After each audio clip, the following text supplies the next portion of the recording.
in the video that will take you to each part that you want to watch. So if you want to skip to certain sections, there will be not annotations, but little time codes in the video. All right, we got Litling Club. It's just so all the weapons from now on are going to be at the standard higher damage dice, so just be aware of that.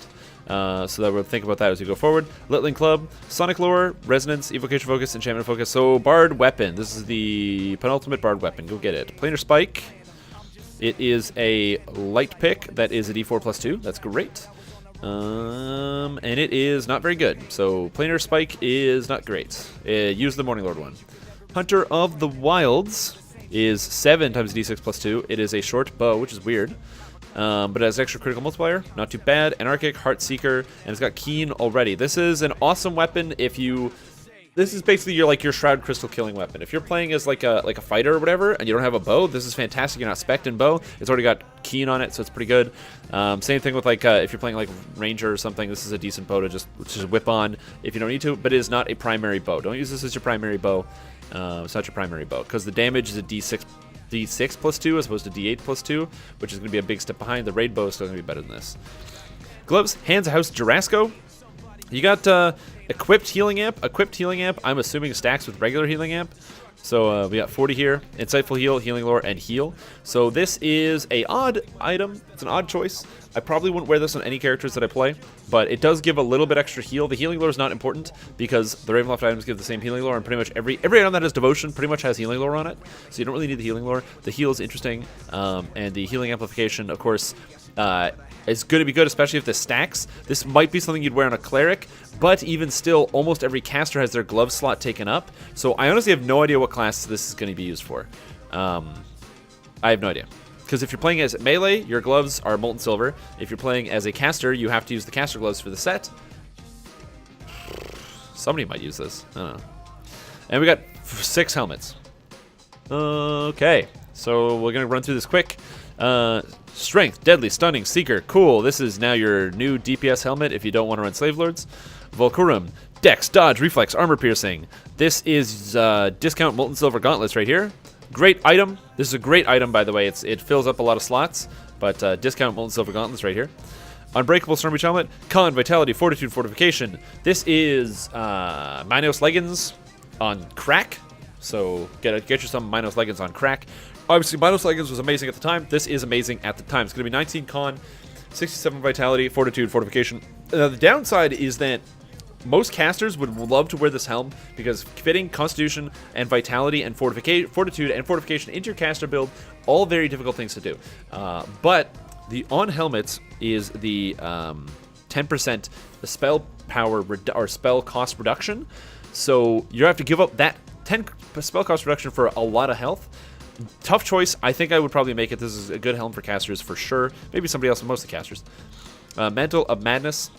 Exceptional Astute Skills. Wizardry, Shatter, Intelligence. Hey! Melee Artificer Helm. I have no idea why this exists, but Melee Artificers, let's go. They're the only class in the game that uses Shatter. They now have a Shatter item. It's designed for them. That's pretty rad. I have a phone call that I'm going to take in a minute after I go through this. But I'm busy now. So this is Melee Artificer. Or Renegade Master Maker. But even if you're a Renegade Master Maker, you are Melee Artificer, so yeah, you want this. It's like 22 Shatter, it's pretty good. Drow Sage's Helmet. Oh, it's got all the stats. Intelligence, Wisdom, and Charisma. Cool. Oh, that's good. I like that a helmet for each thing. That's cool. I like this. This is very thematic. Also, for heroic difficulty, by the way, all these helmets are completely insane. I think they're level 14. Yeah. Oh, and they have a Trace of Madness they can upgrade it. But yeah, they can always be upgraded. But yeah, these all have they're all level 14. The stats are a little low for 14, but they have good combinations of stats, so I'd still probably end up using them. You know, Wizardry, Shatter, Intelligence, stuff like that. The Exceptional Astute Skills is just awesome. But yeah, Wisdom, True Seeing, Healing Amp, Will Saves. This is like a must-have for most clerics. I mean, fuck. If you give up Slave Lords, I would probably, if I don't want Slave Lords anymore, I would give this up on my Druid. You don't need the Wisdom, but True Seeing is convenient. Healing Amp 80 is just great. Most classes can't get Healing Amp, so this actually might be something almost every single player in the game is wearing, just because there's Healing Amp 80 on a slot helmet, which is pretty much not used right now. So you're going to see whatever quest Drow Sage's Mantle drops out of, a lot of people are going to use this. So get ready for that one. Get one. And then the Compliance Helm is just a worse version of the Mantle of Madness. It's got the same stats, basically, except instead of giving mana, it gives potency. But potency 145 isn't really important because you almost always have the stats you want. Exceptional luring skills doesn't apply to UMD. So I don't know what this is for. So that's weird. So compliance, it's not terrible. I mean, I'd probably use, I'd be tempted to use compliance on like, on a tank build for the extra 10, because this is 10 extra for intimidate. And so that's not that bad. But the big problem is, would you give up on a tank 80 healing amp, True Seeing, and Wisdom 19, and Will Save 16? The Wisdom 19 is effectively like 9 bonus to your Will Saves. So this is like Will Saves 23, healing amp 80, which is you're going to use that on a tank, right? So that's important. So yeah, so pretty much every player in the game is probably going to use Drow Sage's Mantle. And then the other stuff is like niche. But yeah, this helmet's complete bonkers. Anyway, heavy. Now there's more sets. Dope. Oh my god, there's so many items. Fuck me. Okay. When 2 pieces are equipped, you gain 15 artifact bonus to melee power and 10 artifact bonus to double strike and offhand double strike. That's madness. Oh, sick! And it's a dual wield heavy mace set. So I definitely I wouldn't say shit talk, but I definitely made a comment about how there was no bludgeoning weapons for the new race, Scourge Azamar, who uses bludgeoning. This is cool. These weapons are actually decently useful. Sovereign Disruption is great. Reverberation and armor piercing and insightful armor piercing. This is really good. Now, funnily enough, this actually has anti-synergy with the actual set, the light armor set. So you wouldn't want to use light armor set while using this from Ravenloft. But they both have impacts. You actually don't even need to take improved critical bludgeoning, so you could get a different feat. I don't know why you would, but you could. So that's weird. It's got some options. Oh, so tuned in for the pregame show. Yeah, you tuned in for the pregame show. So feel free to listen in. I'm going through all the items. There's a lot of crazy stuff. Curse the Necromancer set. When 2 pieces are equipped, you gain negative healing amp artifact bonus, and every time you cast a negative spell, you have a chance to apply a stack of Dreadful Curse, reducing the enemy's fortification by 1, which can apply up to 6 times. I have no idea why you would want to reduce... Oh, Fortitude. Oh, reduce a Fortitude. I thought it was Fortification. Fortitude by 6 times when you hit an enemy... When you cast, you have a chance to apply... So I'm assuming when you cast on an enemy, it has a chance to apply. So if you hit an enemy with 6 spells, their Fortitude goes down by 6. Is that useful? I'm gonna say no. So I'm gonna say that part of the bonus... If you have, like, passive ticking, that's fine. Holy moly. This is crazy. I just saw this. The actual items are insane. If you're playing a Necromancer, by the way, this is the best thing ever. Curse Keeper Trinket. Insightful Healing Amp 40. Insightful Negative Amp 40. Light Resistance 76. Vitality 67. Magical Efficiency. So 67 health. 40 Insightful Healing Amp. And 76 Healing Amp. Or, sorry, Light Resistance. Then you have, from the shield, the Cursed Skull Orb. It's Insightful Nullification 101, which you want, Void Lore, Necromancy Focus 8, and Negative Healing Amp 80. So with this set, this is going to give you Negative Amp 135, which will actually stack. Oh no, does it stack with the... I don't know if it stacks with the Ravenloft set. I'd have to check. That's a lot. That's really good. Cool.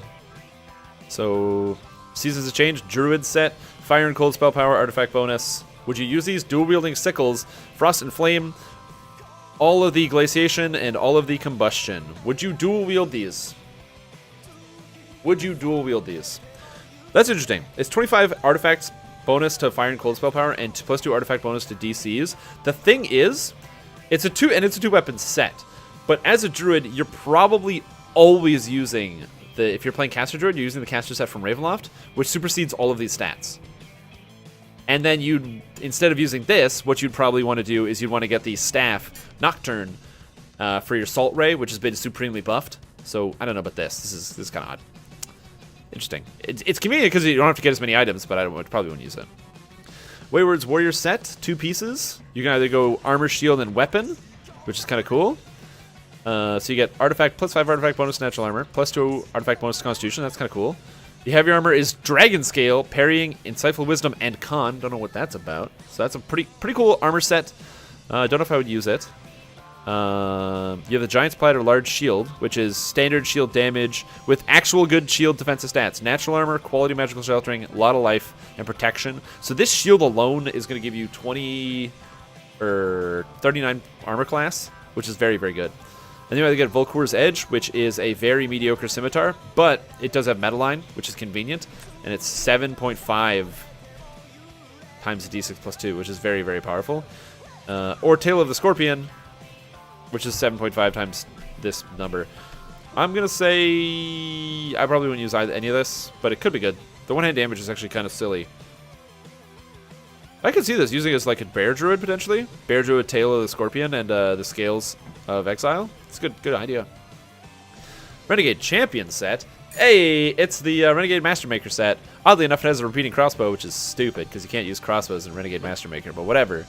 Anyway, +1 artifact bonus to critical multiplier on a 19 or 20. That's the best bonus ever. +4 artifact bonus to Rune Arm DCs. That's unbelievable. And +20 artifact bonus to repair amplification. Then you have to wear bracers. Now, bracers, that means it's going to lock out a lot of the very good bracers from Ravenloft. So this has to be good.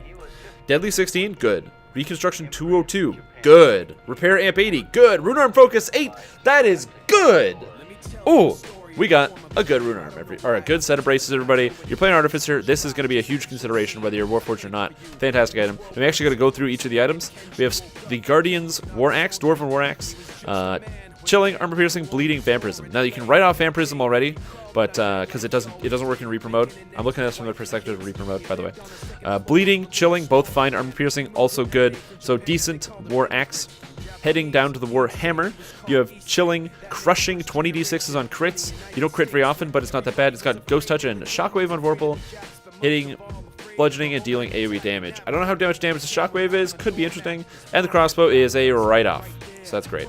And the actual Rune Arm is called Quarantine. Now it fires Cold Bolts. Cold Bolts have been buffed. No Bastard Sword, unfortunately. Also, congratulations on your legendary Adherence to the Mist set Titan. Good work, man. So that's, it takes some time to get those items put together, so. Anyway, you got the Rune Arm. Cold Bolts has been recently buffed. Cold Bolts now is a bigger projectile, and it's homing. So this is going to be good.